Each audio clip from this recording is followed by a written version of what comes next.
Hello, I'm Sondra Gilman, Chairman of the American Theater Wing, with our board president, Doug Leeds. Welcome to today's program. The Steppenwolf Theater Company has been synonymous with ensemble acting and innovative theater for more than 30 years. The company has produced hundreds of plays on its stage in Chicago, including the Broadway production of Augus, Osage County. Today we'll meet one of the founders of the Steppenwolf Theater Company and several ensemble members. And we'll be back later to tell you more about the work of the American Theater Wing. But right now, please join us for another edition of Working in the Theater.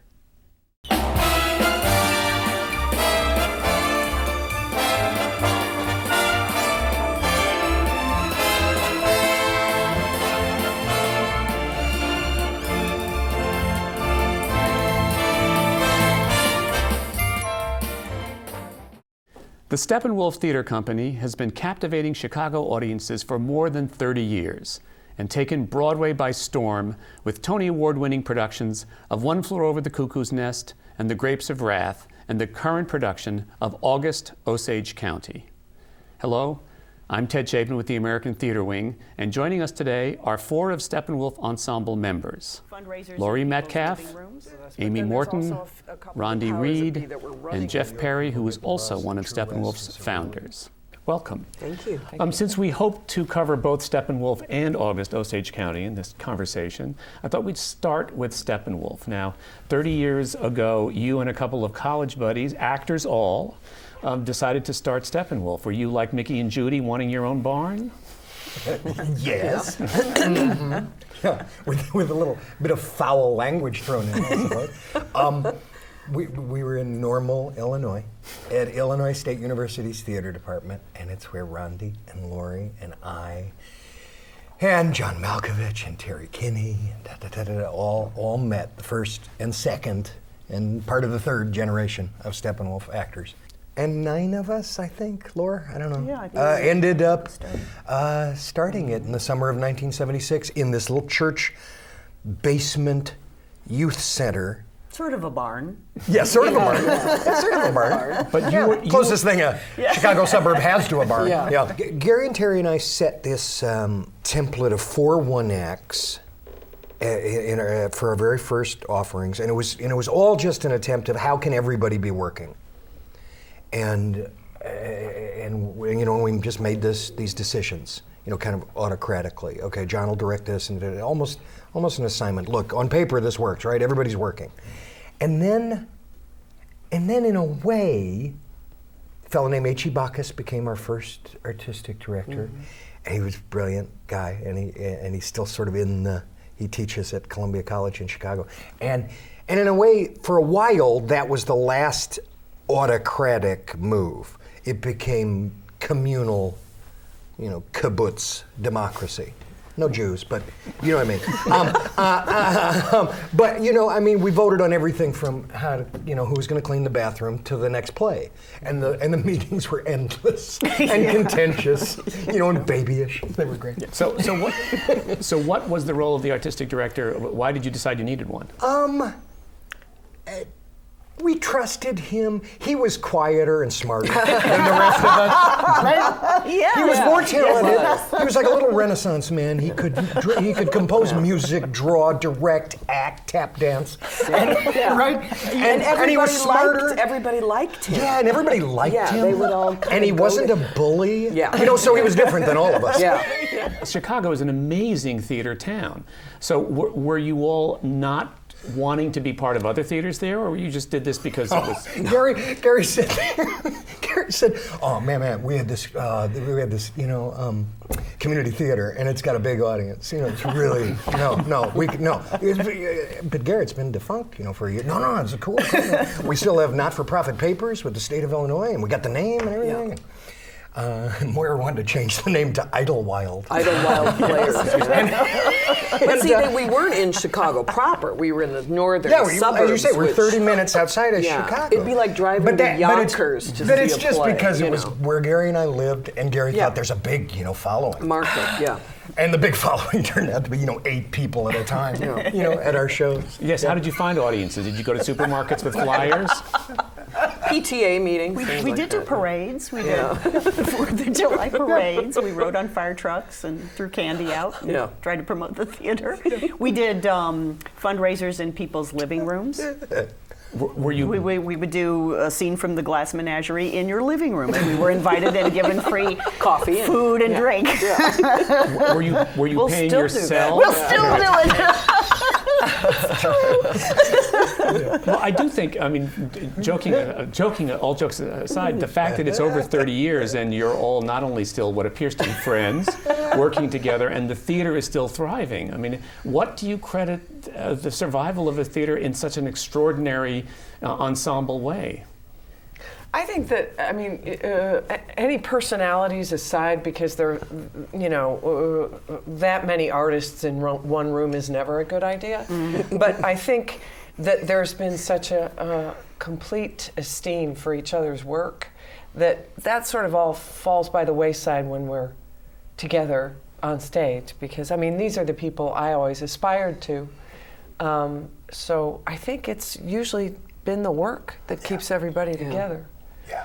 It's also had many incarnations. I mean, Laurie and Jeff were there in the, the salad days, but also the really rough beginnings of it when Chicago didn't, they had the Organic and they had Second City and Wisdom Bridge just beginning at the same time, but what they call the Off Loop, which was similar to Chicago's Off Broadway, was really just beginning to put its toe in the water in the 70s. And, so Steppenwolf kind of got in on the ground floor with that. And down in Illinois State, we had guest artists come in and say to us, you don't have to go to New York, you don't have to go to LA, you can make theater wherever you are. So of course we, like idiots, took that to heart and ran with it. And so there was a whole kind of migration that was happening from wherever we were. I came into the company, they moved into the city from Highland Park after 4 years. It was like the critics drove out to the hinterlands to see Laurie and Glass Menagerie production that they did. And they said something is going on up there in that little burb, and it looks like the sets have been built with milk and cookie money, wasn't it? It runs into the tens of dollars, the budgets. And but to the credit of the Chicago press, they said something's going on in this church basement, and get up there. And so I think the powers that be that were running it, which at the time it was sort of a three-headed monster with the boys, wasn't it? At that point. Knew they had to get into Chicago, and Laurie was working as a secretary at St. Nicholas, weren't you then? Wasn't that part-time? Yes, I did. Where Greg Mosier ran it, and so, and taking classes, and Amy was taking classes at the same place, and I was off somewhere else, and other people were off somewhere else, and so they said, we're going to make this move into the city. This is it. We're going to take the step, and we're going to have a subscription audience, which was a huge turning point. That we had not done. That I stole from St. Nicholas. Oh, there you go. Secretary. You stole the mailing list. You know what, though? I think that's the reason for survival, because theaters, and we won't name any names of other theaters people have been in, but with subscription, that makes a difference, because it gave you financially stuff up front that you could budget a year, you could budget a season, but we didn't get paid for the first 5 or 6 years, I think. Well, I think we started paying ourselves at the very end of Highland Park, end of year 3, or the beginning of Hull House, I don't know. Beginning of Hull House. Beginning of Hull House. Yeah.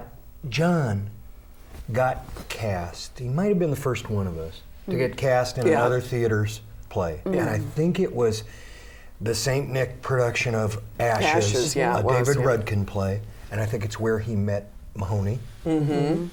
And I ushered that play every time. And he got paid. Yeah. And he came back from it saying, we either figure out how to pay ourselves or I'm out of here. Mm-hmm. And we were kind of like, bitch. You're not out of here. You're not out of here. Okay, fine. We'll figure out how to get paid. And I have a penchant for, we had horrible business sense, and I dragged these people in as executive directors. God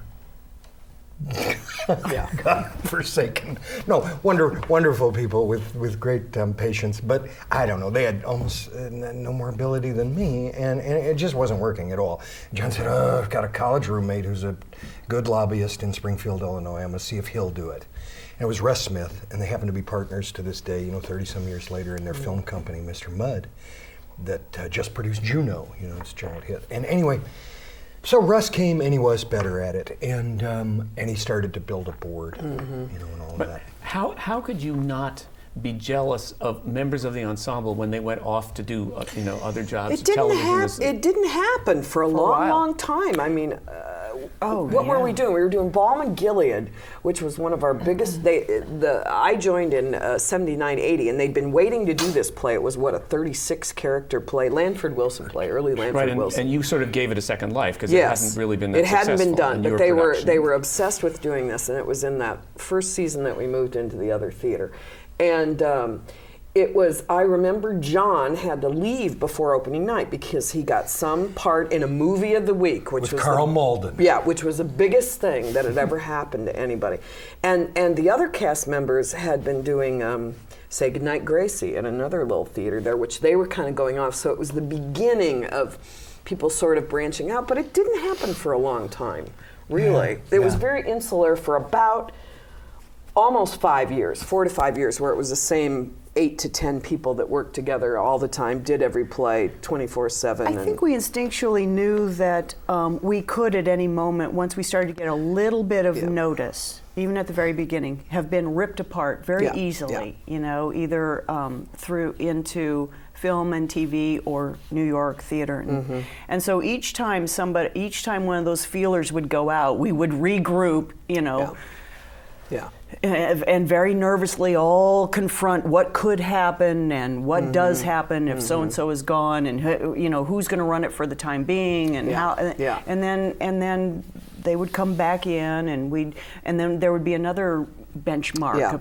But it started out slowly, like a few of you getting in the Altman film, and really we would have meetings where, Jeff has a speaking part in a wedding. Right? Yeah. Should he take it because he might miss 2 performances of, I don't even know what play we were doing for 88 people a night. Really a serious meeting about whether or not he should be either allowed to take it, allowed to take it, or, shouldn't he step up and turn it down on his own? Because nobody had any agents. And there were no agents. Symbolic of that was, 6 years after we started, some New York people get the buzz that True West is a really, hot production. We had moved it once or twice ourselves in Chicago and extended its run. And they were ready to move it. And it was this real, kind of Rubicon moment for the company. And we said, okay, you can move it, but not with our name. We're not, we're here to do theater together. This is about career and money. It's a for-profit move. It's about celebrity and career and, da-da-da-da-da. So do it, but not with Steppenwolf's name. The public, in a way, in hindsight, sort of, thank God, ignored our intent. Because there was nothing in John and Gary's bio other than Steppenwolf. It must be from Steppenwolf. And it was a national hit, media-wise. And it filled our theater in Chicago for the first time in our existence. And we felt, I guess that time-honored dynamic of only when abroad applauds you, will your hometown truly embrace you, And that's something that you're continuing to do to this day, I believe, taking the opportunities when they present themselves, but not looking for them. Yeah, I mean, you can't muscle those things too much. No, but there was a phase in the history of Steppenwolf where it would be like, and Amy was with another very wonderful theater company in Chicago called Remains, and they had been working with us and doing other plays with us. So the off-loop scene in Chicago was growing and expanding and incredibly vibrant and doing different kind of stuff. And then it was like they wanted product. They wanted anything and everything that came out of it, because I think they thought everything's going to be like True West and it's going to have this. And, and that, I think, was terrifying for us, because I remember meetings till 2:30 in the morning where it was like, let's just disband the company, let's shut the doors, whoever wants to go to New York can go to New York, and whoever wants to, we're not going to do it, and shut down, and this is not why we started the theater, and we need to expand the company, and then we voted on whether we needed to expand the company, and people were leaving, and it was a really, as rich creatively and exciting and dynamic, it was a really intense time in the history of the theater company, because success was, and Laurie had gotten noticed in Balm and Gilead, and was, LA, the siren song of Hollywood was going after us. And so then it morphed into a lot of different things. Jeff stepped out of the play of True West and said, I'll stay and be artistic director. And that changed us for the next 3 or 4 years at home. So the fact that we're here and we've survived, and of course we are now an institution, which is what we swore we would never be, but we are. But the history of an American theater company like Steppenwolf is staggering. Really? I mean, it's staggering. When you think of it, when you think that there's how many of us on Broadway now? Are there 8 of us on Broadway? Kevin Anderson and Laurie and all of us in Augus, Osage County. And we're here and we're working in theater on Broadway. And to come from that little bitty place in Chicago is no small achievement. So how does somebody become a member of Steppenwolf? We have very extensive voodoo rights. Well, I noticed, I went on your very... large spanking machine. I have to say, I went on your extremely good website, and the closest that I could get was auditions that are held. It's not that. There's no formula. I mean, quite often it'll be a relationship that has been going on for a while. People will have done a number of shows with us, but then there's also a couple of people that did one show, and we were like, we got to grab them quick. But we begged Amy. We begged Amy for years and years and years. Leave your theater company and come work with us. And she was so loyal to her own theater company. Well, you guys were poaching. Yeah, that's true. Exactly. But were you also a director of the other company? I had done a couple of things there, but mainly I was acting there. Yeah. And then when that company disbanded, Steppenwolf was kind enough to take in an orphan. So no names here, but have you ever asked a member of the ensemble to leave? Yes. Your famous quote. We've ignored people out of the company before. We never had the maturity to do what you suggested. But we maybe they'll just give up. We have sort of Lord of the Flies them out. But then people have left. No. We had people leave because there was one guy who, when I came in, he was probably, he wasn't even 30, but he was playing all the old man parts, and he said, I'm sick and tired of these old man parts. I don't want to play them. And he left, and he's a wonderful actor, a great guy. We've crossed paths with him since, but I think, what if he would have stayed? I don't know whether he's asked himself that, but I mean, it was kind of a mess in the early days. We didn't know. We were going on faith and tenacity and the sheer fact that these were people that we gravitated to, that we found funny, that we found smart, that we found a work aesthetic that, when we're on stage together, something happens. And that's almost intangible. Not that we haven't worked with great guest artists and other people, but I think it's very evident in Osage County on stage when you have that many ensemble people together. And some of them are not ensemble, but I mean, to me, there is a palpable, whether it's history, whether it's the bar on what you will accept. I mean, acting with a group of people like that just makes you a better actor. Well, let's get to August, Osage County. Writers, have writers been a member of Steppenwolf from the beginning? No, maybe because of, for a few different reasons. We barely did any new writing for over 20 years. Yeah. I mean, barely. But you always talked about it. I remember in early meetings, self-generated work was like the big thing. We always talked about it. Now, part of it was a function that W.H. Macy and Mamet and Peter Schneider and Patricia Cox and all of them started St. Nick 1 or 2 years prior to us. And they immediately carved quite a niche for all new work. And they did everything from Chicago premieres to American But they had premieres. David Mamet. And that's all they did. And it was kind of like almost a marketing niche of, well, they've got that. Yeah. You know? And yeah, I mean, that's what I remember. I don't know. There was probably other reasons too. We're always looking for tribal, family-oriented, ensemble-oriented stuff. So the most of us could be acting at one time in really good parts. But you courted the early writers. You had Dan Orsini. Yeah, Dan Orsini, Lynn Seifert. Yeah, and people that worked with us. And Jeff had a great summer at a place called Storm King in upstate New York, where we developed a couple of scripts. Like Grapes of Wrath time? No, it was... we did Little Egypt and what was the other? No, but I'm saying that era. Around 89, that time, around that time. Into the 80s. But consciously, I think that changed with artistic director leadership. Yeah, Martha Levy. Yeah, Terry really always thought it should be self-generated work. Right. Other people had it. And when Frank Galati came in with Grapes of Wrath, that was the beginning of the wave of that. And then to incorporate Tina Landau, who generates her own work. Amy's worked with her a lot. And it was like the realization that if you're going to grow and change, then you've got to. And we also invited directors in more. Frank was more the first director, really, that we initiated. Tina, Anna. After we run through all the ensemble people that were sick and tired of directing, then we actually sought out, and they were just better at it than a lot of us were. Certainly better than me. Were they guest directors, or were they? At first, yeah. At first, Sheldon, Frank was quite a legend in Chicago, and we knew his work really well. So we probably asked him in immediately. Yeah, I can't remember. Did you ask him to do Grapes of Wrath, or did you ask him in that project then came out? They said, "What are you interested in?" Yeah, Gary said, "What do you want to do more than anything? What would you want to do? What do you want to do?" And he had directed. Maybe You Can't Take It With You. I think. Mm-hmm. And he said, "Well, I think."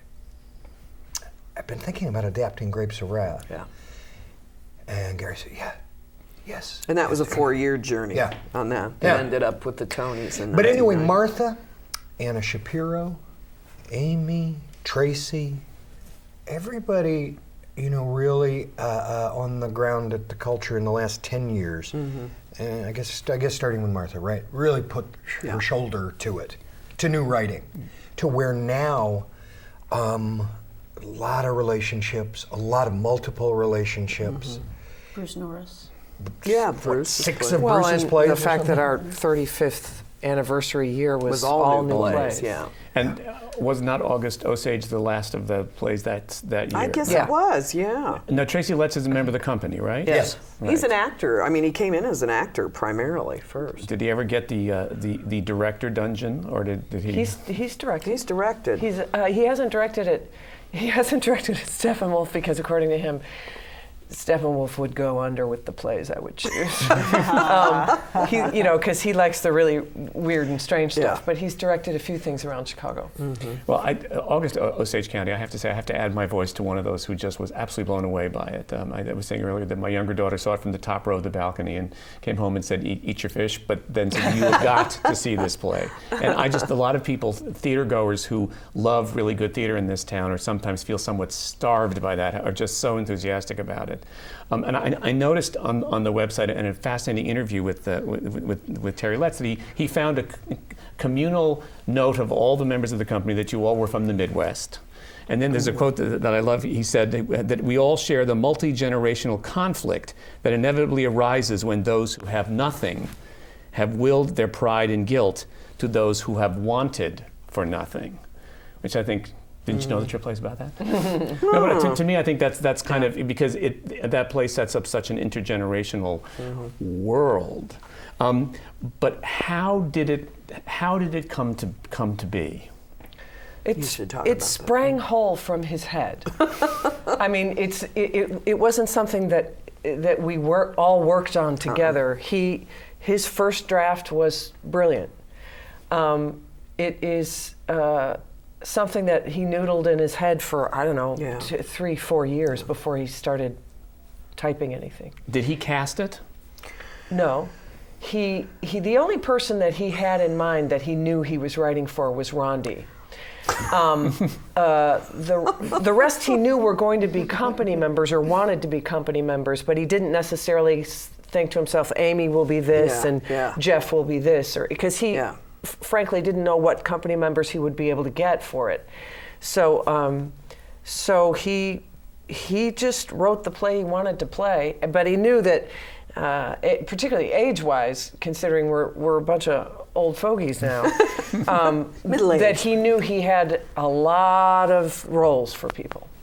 So. And did it? What was the Steppenwolf process? Did you read it? Did you workshop it? What was? We read it, and then two workshops. Went away. No, just one. And then we read it again, a second draft, and then a year later we did a week or 2 week workshop. Were the workshops open to the public or just for you? No, they were just for us and the play.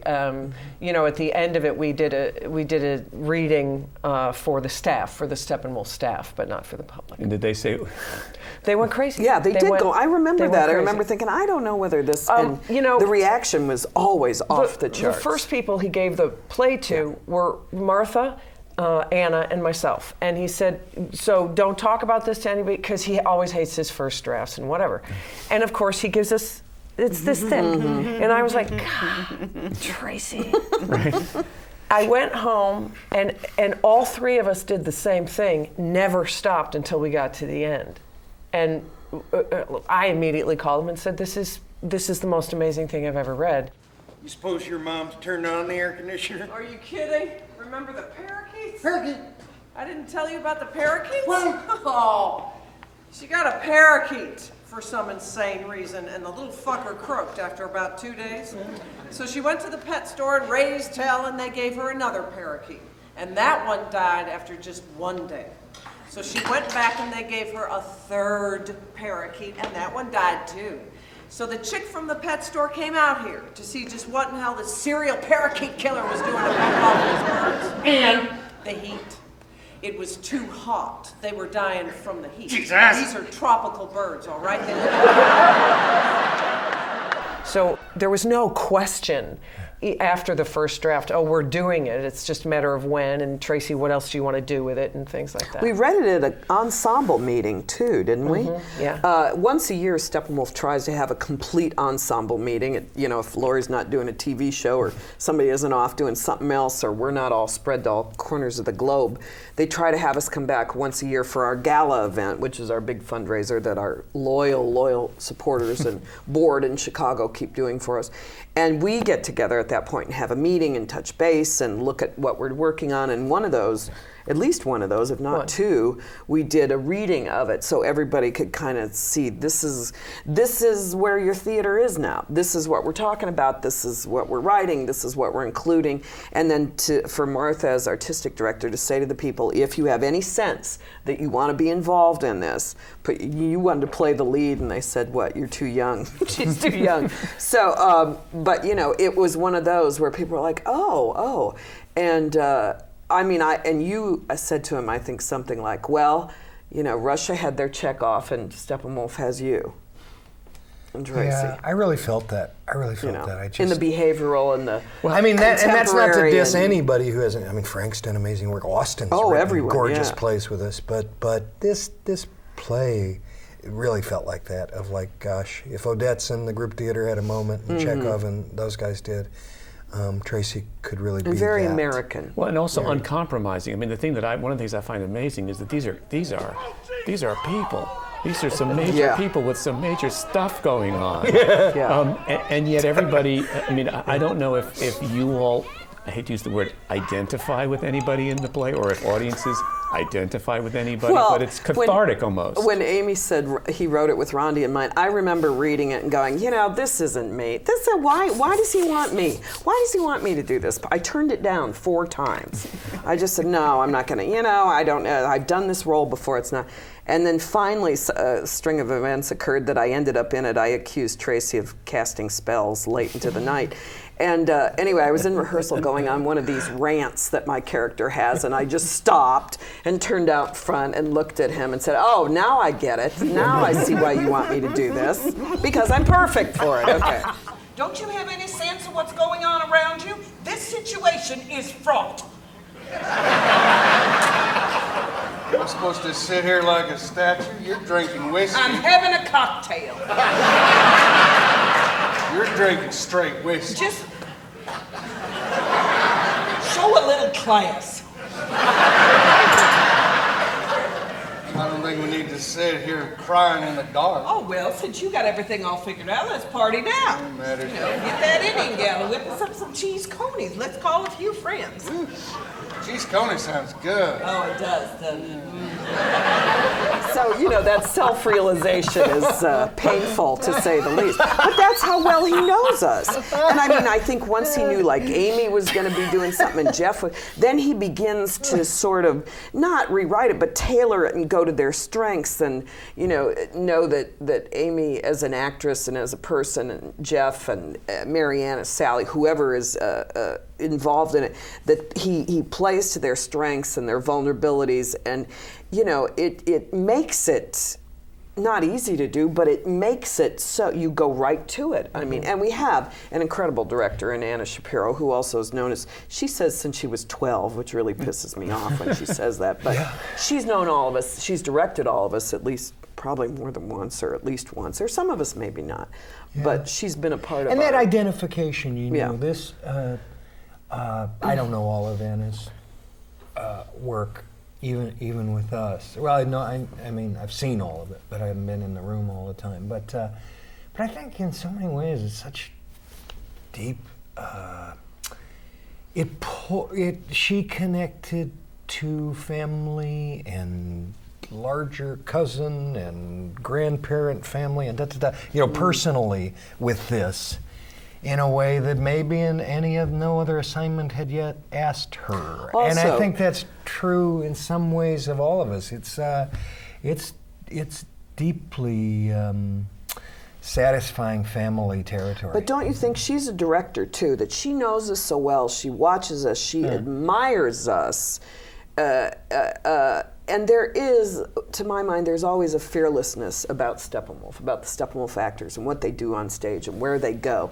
And they fall down, make idiots of themselves, and have just a resounding bomb.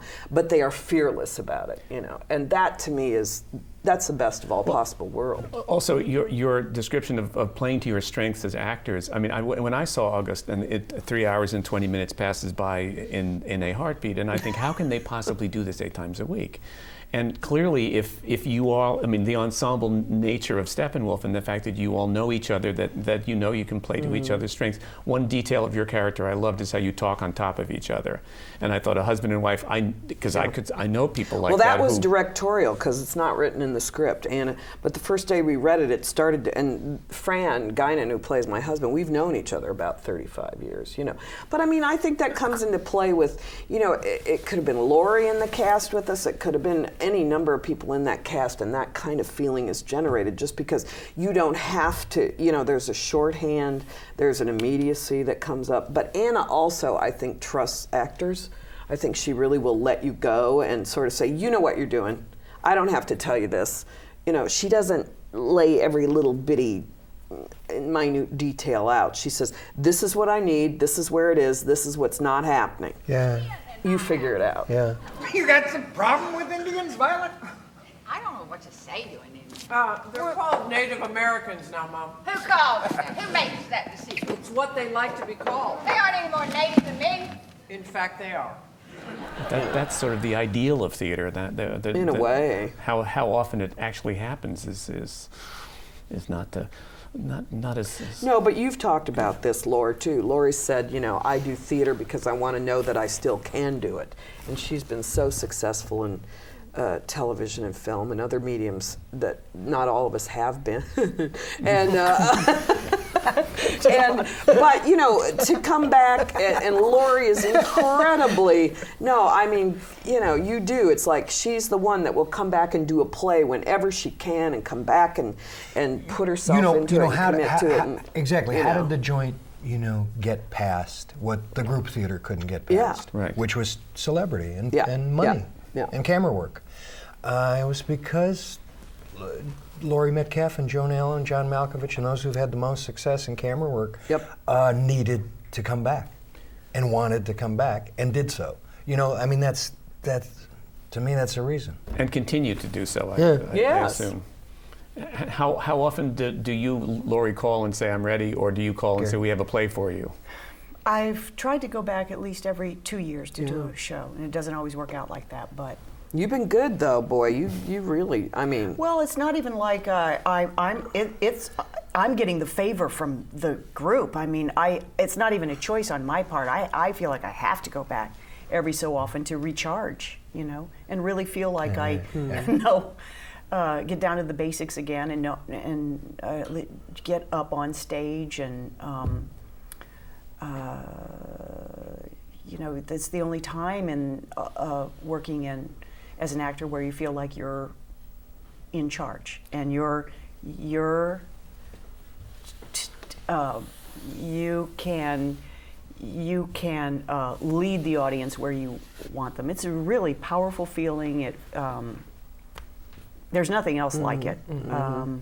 So and once you get a sense in it, maybe we all gravitate back towards theater because we started out in theater. I'm not sure, but once you get that bug, it never leaves. And we're still going to be doing this. Oh, it's going to be forever. Embarrassing. It will be embarrassing. It'll be the Walker Theater. And we'll be nude, and we'll be, smashing things and eating things and throwing up. Was it Terry that used to say, we'll be doing the gin game in rep for the rest of our lives, because nobody else will work with us. We'll just have to figure out a way to shake it up. But have those of you who have been able to go on to other Steppenwolf productions been able to welcome Steppenwolf ensemble members into television projects that you're doing or movies that John Malkovich does? Oh yeah, it's happened. A bit, yeah. Sometimes by accident, and sometimes depending on how much clout the individual has, whether they can, get somebody cast in a movie or a TV show. Or, but none of these people have ever gotten me cast. That's not true. My wife cast Amy. There you go. Jeff's wife is a casting director, so we all sort of try to cash in on that whenever we possibly. We're all really nice. Really nice to my wife. Me too. But the interesting thing is, it's like there are some of us still that have not worked together in the company, aren't there? A few, I think. Well, or some of us that haven't worked together in a long time. Like you and I had not done a play together till we did Pop Mom that one summer. That was and fun. Their daughter, Zoe, has now been on the Steppenwolf stage, which is an incredibly exciting thing. So, it literally is generational as it, goes down. Your daughter would be the daughter of the two of you, because Laura and I had first marriage. Yeah. Right. There were several marriages in Steppenwolf. Yeah. Has there been a lot of that, Steppenwolf? Well, it's funny earlier when we were talking about, it was the work that saved us. Mm-hmm. Well, it was especially true in the gypsy everyone sleep with each other days. Mm-hmm. Because my God, you could be in such horrible, horrible anger and rage with each other, but you had to do the play. Yeah, and you had to go home together. That was the problem. Yeah, there were about 5 or 6 couples. I think Gary Sinise and Moira are the only remaining couple that's still together. How did they ever stay together? How did they survive? Yeah, and they have 3 beautiful kids. So, But when something as exciting as August Osage County coming to New York with an ensemble of Steppenwolf and this town gets excited, is that easy for all of you? I mean, first of all, who's at home in Chicago? There's no doubt this is fun. I mean, we are very grateful and just pleased as punch that this city has embraced this play. Yes, the brain drain takes its toll at home because a lot of us are also artistic associates at the theater and help our brilliant artistic director with just being sounding boards or whatever, and she doesn't have that right now, and she misses us and we miss that, and so that part for me is probably the most difficult. And Amy's been directing very prominently. Are you on your second show you've had to drop out of directing? Which that takes, it's good in a way because it'll bring in new people, but yet at the same time, you depend on somebody who's... We had to, reconfigure our season when we saw the dates of this, and there have been really tough things, but any of us who lived through like Grapes of Wrath Well, everybody kind of knew. Yeah. Look, if this is pretty rare. Very rare. This is a very rare chemistry. This play, and if it goes as well as it could go in New York, that reverberates with artists, with audience, with people for like a decade. I mean, it really can. Yeah. In a good way for the theater. We're a whole kind of different animal now. And to show what we have and what we do and where we've come was really important. And for Tracy as a writer and Anna as a director, and certainly for our profile in the history of American theater. As Jeff once said when I joined, we can change the face of American theater history. And I thought, oh my God. Save me from these people. I've got to go back to Minneapolis. But I have a bank job waiting for me in Minneapolis. The vision was always there. It was those who were less faint of heart, that. Are the producers people who had a relationship with Steppenwolf in the past, or are they just people who saw this play and decided to do it? This was new. It was sort of outrageous. There was a bidding war. I mean, it got to the point. I mean, there were 3 producers that wanted the play 3 days after we opened. Very reputable. It's stuff that just doesn't happen. Yeah. But the ultimate decision, I think, was Steppenwolf's and Tracy's.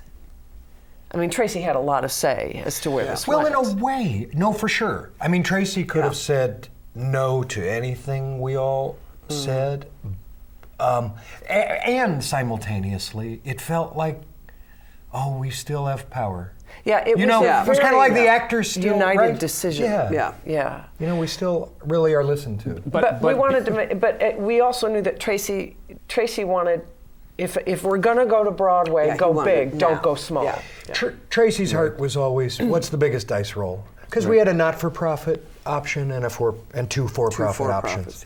And he was always for roll the dice. Go big. Yeah. Mm-hmm. And also, if I may, an observation that because you started as the Rock and Roll Theater and now you're an institution. Now, those are your words, not mine. I'm sure that part of how you can do that and keep changing is that you have in Martha Levy an artistic director who came out of the company, I believe. Mm-hmm. And David Hawkinson, a first-rate managing director. So you have structure there, even though it's still an ensemble. Yeah. Yes. Another extraordinary. Which is, I think, another reason why we haven't completely blown apart. It's always been an actor as artistic director, which makes a huge difference. Have you a board of directors? Oh, we have a fabulous board of directors.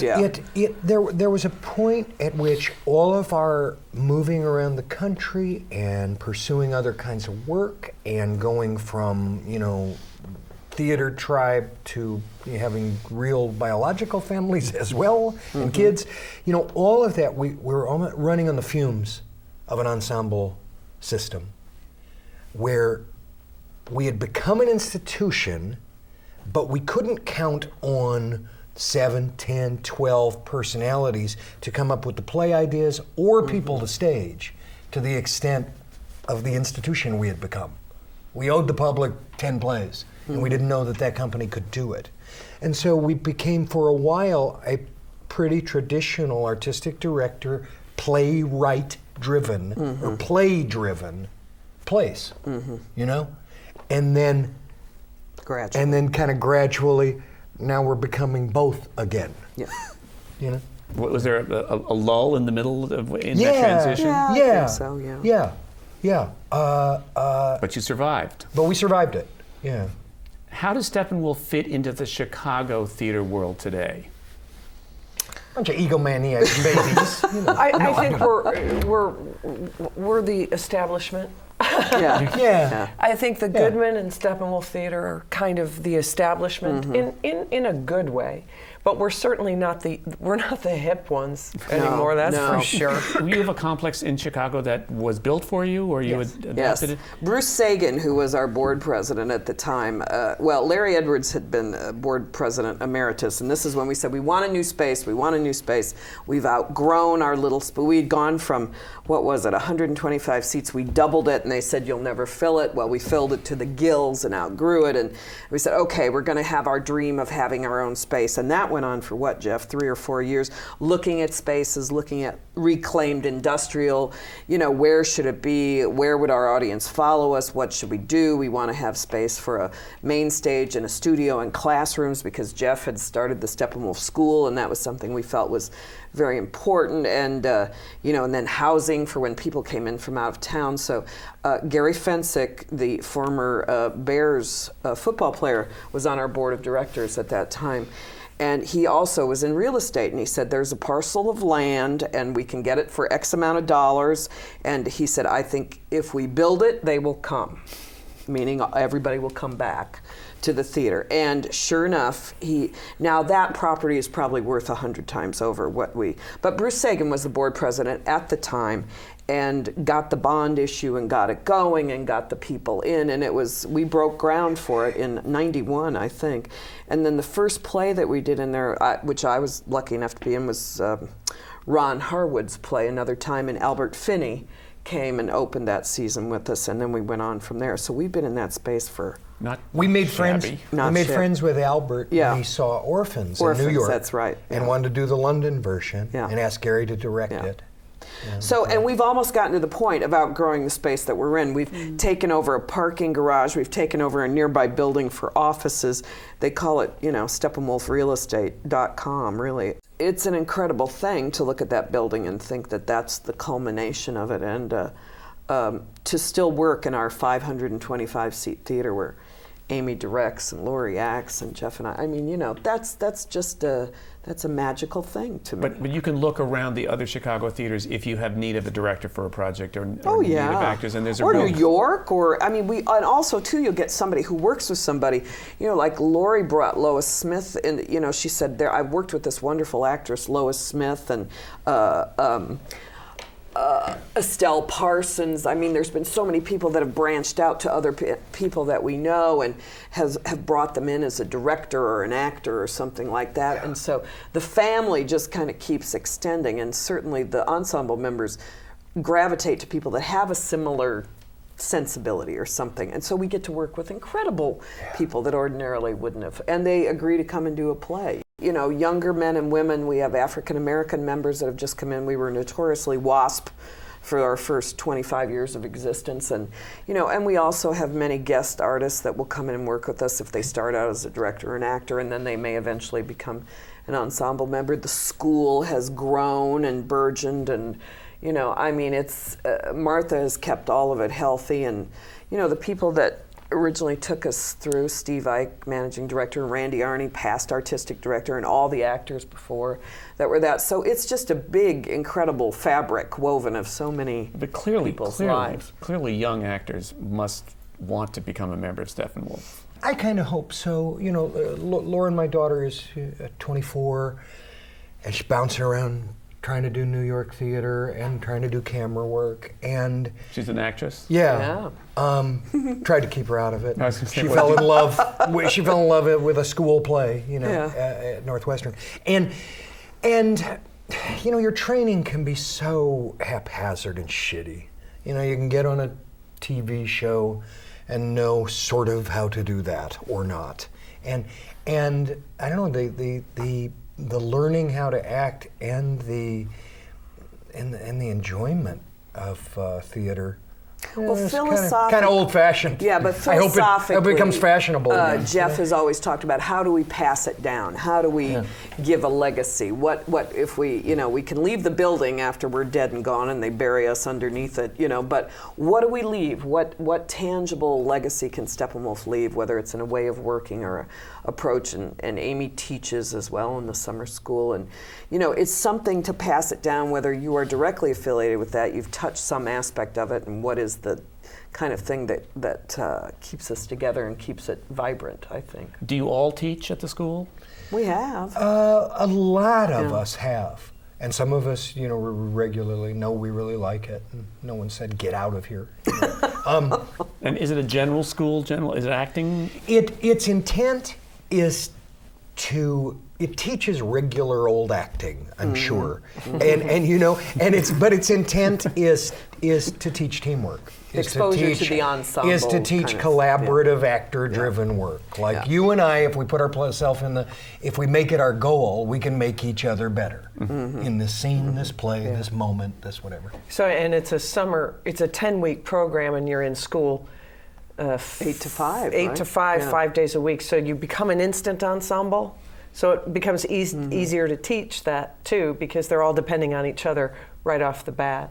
So it's like acting boot camp. Yeah. Do you find it's a good training when you, being a member of the ensemble, when you go out and, I mean, Laurie, you've worked with Roseanne, who is probably a major personality, somebody who is like that. Does it give you confidence having been around the campfire to be able to deal with major different kinds of personalities? Or to protect yourself. Oh, excellent. I don't know what in my training prepared me for that. I can't pinpoint anything. But you would always say, "Oh, I just do it like I'm doing a play." That's where I feel the most comfortable. So anything that puts me in the frame of mind of being in a play, becomes a little bit easier for me. I didn't make you feel uncomfortable. I didn't mean to make you feel uncomfortable. I can't even say the words. No, she's just such a volatile, amazing woman. Yeah, Miss Roseanne. Oh yeah. That it's like But what here, prepares she's you on for that? stage with Nathan Lane now, who's no small personality, and Laurie more than holds her own with any number of people. And I think you take that little part of yourself, and Amy's done movies, and Jeff is playing Meredith's dad on Grey's Anatomy, and we kind of go into all those paths, and you sort of, it's, I don't know, I mean, whether they know you're in Steppenwolf or not, they know something is, I remember Joan in one of our little hometown archive interviews saying, gosh, you're working with Daniel Day-Lewis and you're working with this person, that person, aren't you kind of scared? And she said, well, she said, I got to attribute Steppenwolf I grew up, absolutely confident and had years of training of if they're good, you'll be better. If you can rely on each other and look in their eyes and they're good, you'll be fine. Well, and call each other on the bullshit. That's something that we can't omit either. Right. I mean, because it's like the bar gets set very high, and it's like other people don't let you get away with stuff. Whether it's a director that says, to me during Fool for Love, I don't believe a second of it. Right. To which I went, I mean, or whatever may be the case. I mean, but that's the kind of environment. Anna gives us notes every month that will be, you're playing to the crowd, stop it. Stop. Right. Yeah. Because, long run, you start losing your mind. So she's really been great about calling us on the bull. I'm a drug addict. I'm addicted to drugs, pills, especially downers. You see these little blue babies? These are my best fucking friends, and they never let me down. You try to get them away from me, and I'll eat you alive. Give me those goddamn drugs. I'll eat you alive, girl. It's all right. We're all right. Everybody take a little bit. And New York audience is very different. The theaters are larger. It's a whole, Broadway is definitely that's a big step, and it's a whole different environment for us from what we play in Chicago It went from 500 seats to 1,500. Yeah. And are the different days of the week different in terms of They audiences? can be. Yeah, they Are there can patterns? be. Are you a matinee show?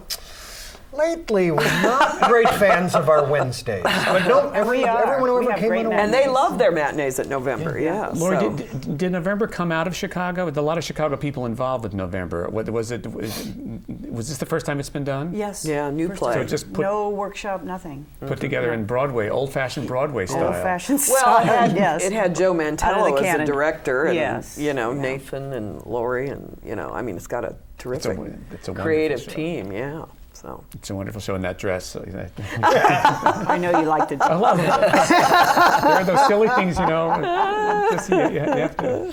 I assume that Osage County is going to have a long and healthy life. It's already been extended twice here. You're moving theater. You're moving next door to the Music Box. Yes.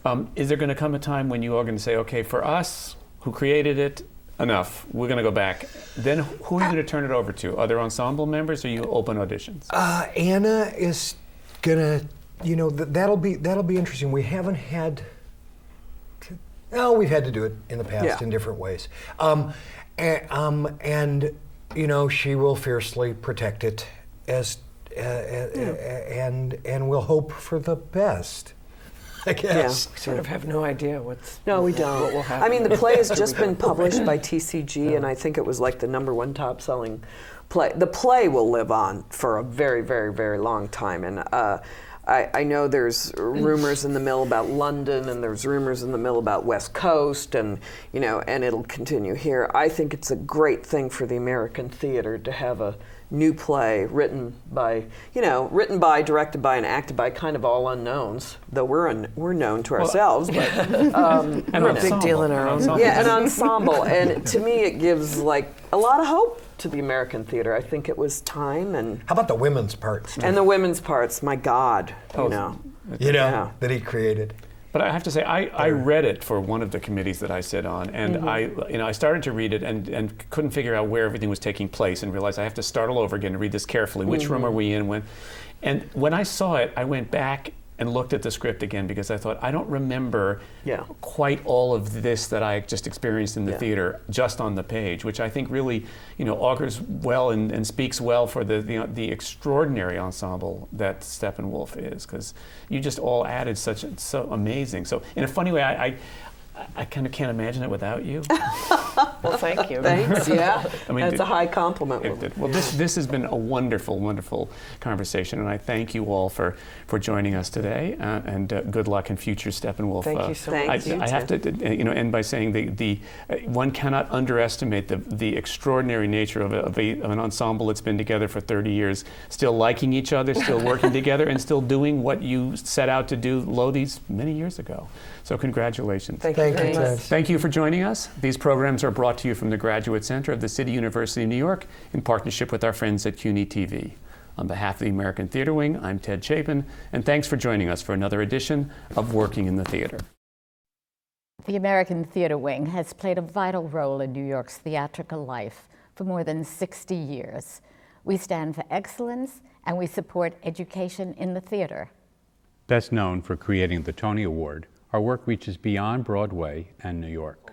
These seminar programs, which are supported by the Annenberg Foundation and the Dorothy Strelson Foundation, are an unequaled forum for discussions with today's most creative artists. Downstage Center's in-depth interviews are heard on XM Satellite Radio. Our grant and scholarship programs support New York theater companies and theater students. And since we began, we have given away more than $2.5 million. Our theater intern group helps young people who are just starting in their careers build a professional network. And Springboard NYC is a 2-week boot camp for aspiring actors from colleges across the country. All of the American Theater Wing's educational and media programs are available for free, on demand, from our website, americantheaterwing.org.